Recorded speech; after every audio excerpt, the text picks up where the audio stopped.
ఆంధ్రప్రదేశ్ రాష్ట్రంలో వ్యవసాయాన్ని రైతాంగాన్ని వాళ్ళ యొక్క కర్మకు వదిలేసిన ప్రభుత్వం ఈరోజు నడుస్తూ ఉంది. వాళ్ళ కర్మ అంతే, పంట వేస్తే ఒకవేళ మార్కెట్లో రేటు పెరిగితే పెరిగింది, లేకుంటే ₹1 కూడా కేజీ అరటికాయలు అమ్మిన కాలం చూసినాం ఈ జిల్లాలో.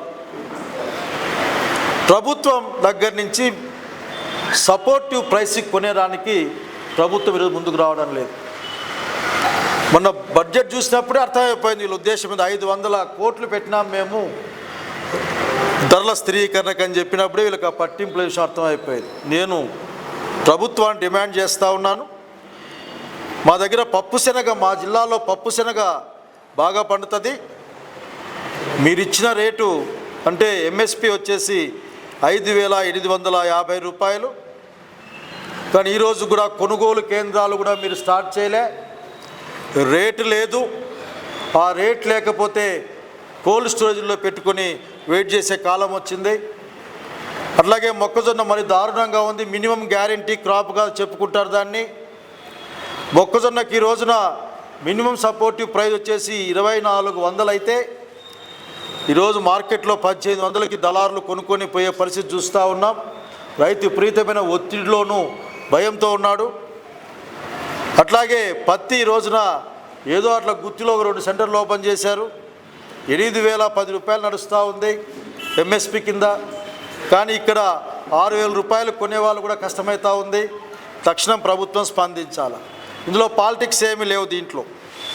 అనంతపురం రైతు కరువుతో యుద్ధం చేసి పంట పండిస్తూ ఉంటాడు.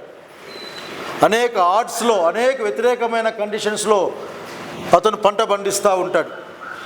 అతని పంట కొనుగోలుదారు లేకపోతే జరిగే కార్యక్రమాన్ని నాగలింగం నేను గుర్తెచ్చుకుంటా ఉన్నా. ఏం జరిగింది ఆ మనిషి? రైతాంగం నేను ఒక్కటే ఒక్క మాట అడుగుతూ ఉన్నా, రైతాంగం మీరెవరు ధైర్యాన్ని కోల్పోవద్దండి. మీ తరఫున అడగడానికి, పనిచేయడానికి వైఎస్ఆర్ కాంగ్రెస్ పార్టీ ఉంది. రైతుల కోసం పనిచేయడం కోసం నేను కలెక్టర్ని కోరుతా ఉన్నా. కలెక్టర్ గారు మీరు తక్షణం స్పందించాలి, కొనుగోలు కేంద్రాలు ఏర్పాటు చేయాలి. అట్లాగే ఇన్ఛార్జ్ మంత్రిలో కోరుతా ఉన్నా, ఏదో వచ్చి తిరిగేసిపోవడం కాదు మంత్రి గారు, ఈ జిల్లా యొక్క రైతుల యొక్క పరిస్థితిని పట్టించుకోమని మిమ్మల్ని కోరుతా ఉన్నా. అట్లాగే ఆర్థిక శాఖ మంత్రిని కూడా ప్రత్యేకంగా కోరుతా ఉన్నా. మీరు ఆర్థిక శాఖ మంత్రిగా ఉన్నారు కేశవులు గారు, తక్షణం కొనుగోలు కేంద్రాలని ఏర్పాటు చేయించి కొనుక్కోమని అధికారులకు చెప్పండి. తగిన నిధులు రిలీజ్ చేయమని చెప్తా ఉన్నాం. రైతు ఆగ్రహానికి, ఆవేశానికి గురైన తర్వాత, బాధలకు లోనైన తర్వాత రైతులతో కలిపి మేమందరం, రైతులందరం కలిపి మరొక్కసారి కలెక్టర్ ఆఫీస్ దగ్గరికి రావడానికి ఉన్న అవకాశాన్ని మాకు ఇయ్యొద్దని, ముందుగానే రైతుల సమస్యను పరిష్కరించమని, లేని పక్షాన కలెక్టర్తో వచ్చి రైతులు తమ పంటలతో వచ్చి మాట్లాడతారని సవినయంగా తెలియజేస్తా ఉన్నాను. నమస్కారం.